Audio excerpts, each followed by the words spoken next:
What's up today, guys? This is my E39 540i, and today we're going to talk about fuel mileage out of this 4.4 liter 32 valve V8. And I know a lot of people turned away buying these cars because they were terrified how much fuel they were going to burn. And now, I mean, let's be honest, it's a V8. They make pretty good power, so you got to expect it to burn a little bit of fuel, and it's a full-size car, fully loaded with all the options.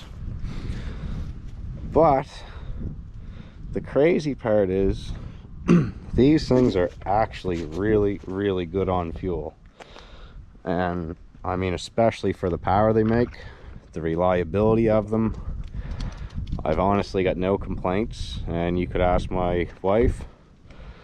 I bought this car to save on fuel. This is the cheapest thing I own for fuel mileage to drive.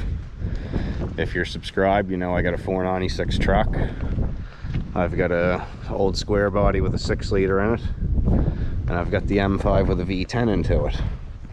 So I don't really have anything that's good on fuel.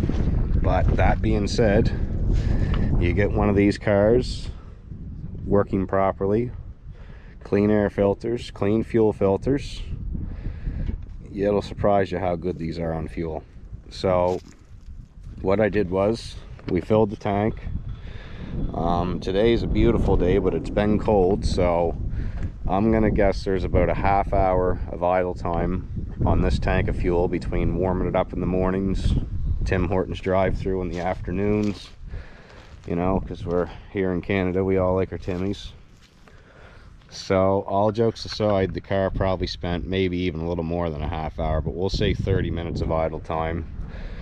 So the number I'm going to show you could have improvement onto it if you didn't have as much idle time. Now, that being said, I've got a few things modified on this. This car is actually Turner tuned on 91 octane. If you ever dealt with ECS tuning, that's where I got my software from. A few people have asked me about it in the past. I've made my own intake system. I don't care about the heat soak. I don't care if you don't like it. I will argue with anybody until my teeth falls out that this car works way better with that cone filter than it does with that restrictive stupidity idea of an airbox. Yes, if you want to make it better and you want to pipe your filter downward, go for it. But that being said, when you're driving in the rain, you're probably going to splash water up in your filter, because there's not really, well, there is some room in the front end of these, but to jam a filter that's, you know, 7 inches round, you're gonna have a time doing it and getting your piping to it. So anyway, it's not like you're gaining crazy horsepower, but it really helps in the fuel mileage when your car can breathe. So that's what I've got going on there. I'm sure the tune does make it a little bit harder on fuel, but it's like anything, it really depends how you drive it. So this has some highway driving onto it. This has some a lot of town jigging back and forth from my one property to my other, which is just a few kilometers down the road. So let's get right down to it. I'll fire this thing up and we'll show you how much kilometers I've gotten out of a tank of fuel so far.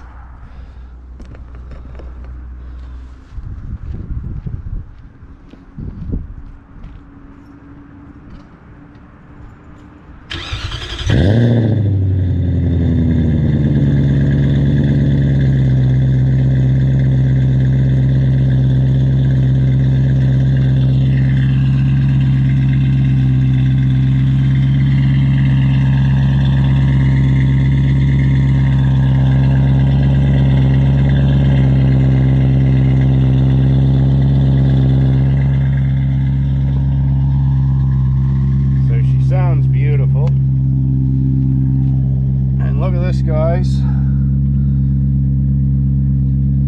597 kilometers. The gas station's a few kilometers away, so we're definitely going to see 600 out of the tank.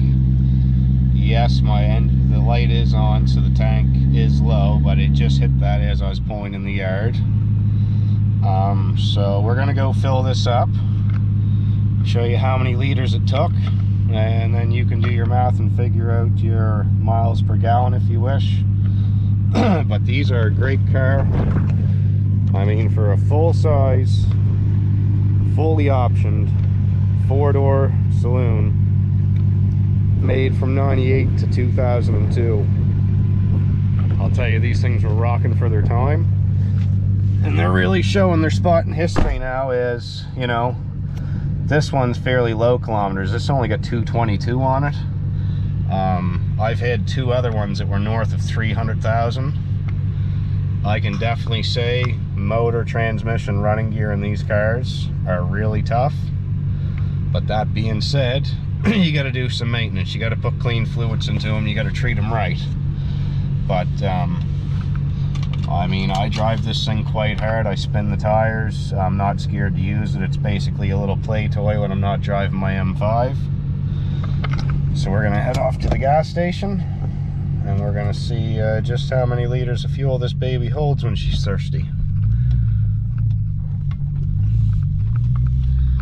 And then later on the week, we're gonna do the same kind of video with my M5, which will really scare you. If you think these are hard on fuel, you don't even want to know what's going on with that thing. But I've honestly seen 4-cylinder engines burn more fuel than this thing does. So we're heading to the gas station. I'll show you the pump when we get there. 67 liters. So guys, as I was saying, for a full-size V8 car, 67 liters, 600 kilometers. Like, that is truly, honestly impressive for a car this size. I'm gonna actually say that hands down, these are probably one of the most fuel efficient and most reliable V8s probably ever produced on this planet. I've had great experiences with these cars. If you're still watching this, please subscribe. Do not scare yourself out of buying one of these cars because you think it's going to be hard on fuel. I just proved to you 67 liters, 600 kilometers with a half-hour of idling time, and you know, probably 2 or 3 little burnouts. And I don't drive this thing easy. I don't baby it. I wasn't trying to achieve fuel mileage, but I wasn't smashing and pounding the guts right out of it either. So you can expect 500 kilometers if you really want to bash on these things. But if you're seeing low fuel mileage in one of these cars, you want to get your filters checked, check your diff fluid in your rear end. Air and fuel filters and good fuel pressure is the key to fuel mileage. So that's my experience, my 2 cents worth. And you know, God love BMW for creating these E39s. It's a shame that the same kind of engineering isn't going into their up-to-date cars. Too much computers, too much technology. I like the old school 6-speed shifter, clutch on the floor that you operate. But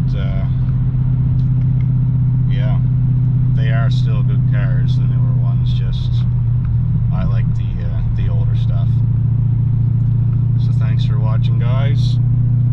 Appreciate it. Have a great day.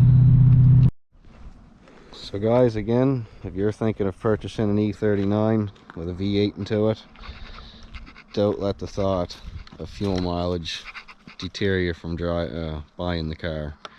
The luxury and the performance, the whole package deal.